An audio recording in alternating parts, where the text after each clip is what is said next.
ඊයේ ආනයනික සහල් සඳහා පාරිභෝගික සේවා අධිකාරිය සභාපතිවරයා අනේ අපි නොදන්න උන්නේ මේ සහල් මිල පාලන ඒ වගේ ගැසට්ටු ගහපුවාම තමයි අපි දැනගන්නේ පාරිභෝගික සේවා අධිකාරිය සභාපති කෙනෙක් ඉන්නවාද නැද්දයි කියලා. ඉතින් කොහොම වුණත් අපි මේ විශේෂ මාධ්‍ය සාකච්ඡාව කැඳවන්න තීරණය කරේ මේ සහල් ආනයනය පිළිබඳව මේ උස්ස සමයේ ආනයනය පිළිබඳව අපිට ආණ්ඩුව පිළිබඳව සහ මේ සහල් ආනයනය කිරීමේ ක්‍රමවේදය සම්බන්ධයෙන් මේ උත්සව සමයේ ගෙන්වීම සම්බන්ධයෙන් අපිට බරපතල ගැටලු සහගත තත්ත්වයන් තියෙනවා. හැමදාම හොද මඩේ දානවා වගේ අපි මේ සහල් ආනයනය පිළිබඳව අපි කතා කරනවා. විශේෂයෙන්ම දැන් මෙවර සහල් ගෙන්වීමේ අවශ්‍යතාවයක් කිසිසේත්ම පැන නගින්නේ නැහැ. සහල් සඳහා අවශ්‍යතාවයේ තියෙන වී ප්‍රමාණය ගත්තාම VS1 ප්‍රමාණය ගත්තාම අතිරික්තයකුත් අපේ රටේ අද තියෙනවා. මොකද 2024-25 මාස කන්නේ. ඒ කියන්නේ කන්නයක් ආරම්භ වෙන්නේ වර්ෂයක් වගා වර්ෂයක් කියලා හඳුන්වන්නේ අපි. යම් වර්ෂයක අප්‍රේල් මාසයේ සිට ඊළඟ වර්ෂයේ අප්‍රේල් මාසය දක්වා. එතකොට 2024-25 මාස කන්නේ ලැබපු VS යන V මෙට්‍රික් ටොන් 24,50,000ක් තමයි දල වශයෙන්.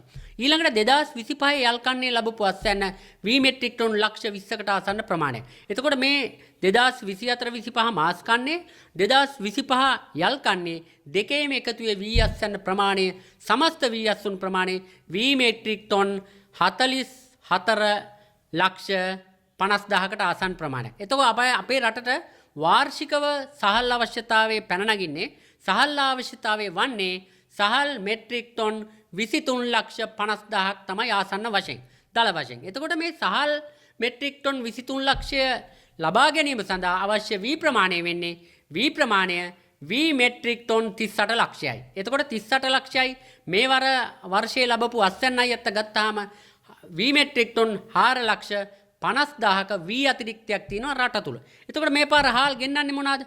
දැන් කීරිසම්බා රට තුල හිගයක් තියෙනවා කීරිසම්බා වී හිගයක් තියෙන බව සැබෑව. හැබැයි වී ගෙන්නන්නේ මොකටද? දැන් ගෙන්නන හාල් මොනවාද? සම්බා ගෙන්නනවා. එතකොට කැකුළු ගෙන්නනවා. එතකොට නාඩු හාල් ගෙන්නනවා. එතකොට කීරි සම්බා ගෙන්නනවා. පොන්නි සම්බා ගෙන්නනවා. එතකොට දැන් කීරි සම්බා ලෝකයේ කොහෙවත් වෙන රටවල කීරි සම්බා වගා කරන්නේ නැහැ. ඒක අපි රටටම අනන්‍ය වෙච්ච අනන්‍යතාවයේ තියෙන එකක් තමයි කීරි සම්බා. එතකොට මේ සහල් සඳහා මේ ගෙන්නන කීරි සම්බා අපි පැත්තක දාමු. කීරි සම්බාත් හැබැයි මිල ගහලා තිනවා. එතකොට පාරිභෝගික සේවා අධිකාරියේ සභාපතිතුමාට මඤ්ඤන්ද දන්නේ නැහැ.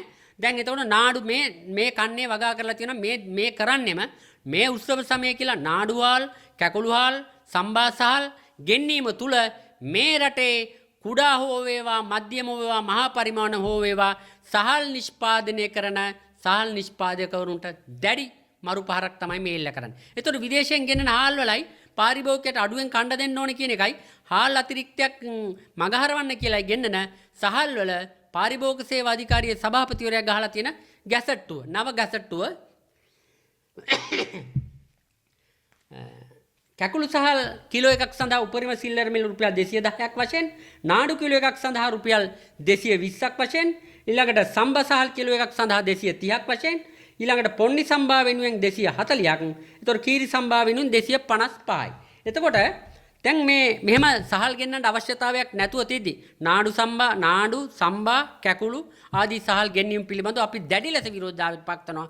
අපි අහනවා දැන් මේ මොහොතේදී සහල් ගෙන්වීමේ කිසිදු අවශ්‍යතාවයක් පැන නගින්නේ නැති නිසා මේ පිළිබඳව ආණ්ඩුවට ජනාධිපති අනුර ප්‍රින්ස් දිසානායක තොමෝගේ අර ගජමිතුරා ඩඩ්ලි සිරිසේන්ට මේක පැහැදිලි කරලා දෙන්න ඩඩ්ලිගේ කටේ මණිපිට්ටුද කියලා තමයි අහන්න තියෙන්නේ අපිට. ඊළඟට තමයි දැන් අපි අවසාන වශයෙන් මම කියන්න හදන්නේ දැන් මේ සහල් ගෙන්වීම තුල පහුගිය කාලයේ පුරාම මේ ආණ්ඩුවේ පවතින ජනාධිපති අනුර ප්‍රින්ස් දිසානායක මහතාගේ ඉඳලම මේ ඔක්කොම වසන්ත සමරසිංහලාද නාමල් කරුණරත්නලාද ඔක්කොම 60 බුත්ත පුරුතම කිව්වනේ සහල් ගෙන්නන්න ඕනේ නැහැ. එහෙමනම් මොකටද මේ ආණ්ඩු මොකටද අපි ජනාධිපති වුණා නම් අපි වෙළඳ මෙතුණු එක පහරෙන් මැති කරනවා කියලා. ඉතින් අපිට අහන්න තියෙන්නේ උණුත් එකයි මුණුත් එකයි කියපු මෙවුණුත් එකයි දැන්. ඒ නිසා අපිට අහන්න තියෙන්නේ උණුත් එකයි මුණුත් එකයි මෙවුණුත් එකයි දැන් කියන එක තමයි අපිට අහන්න තියෙන්නේ.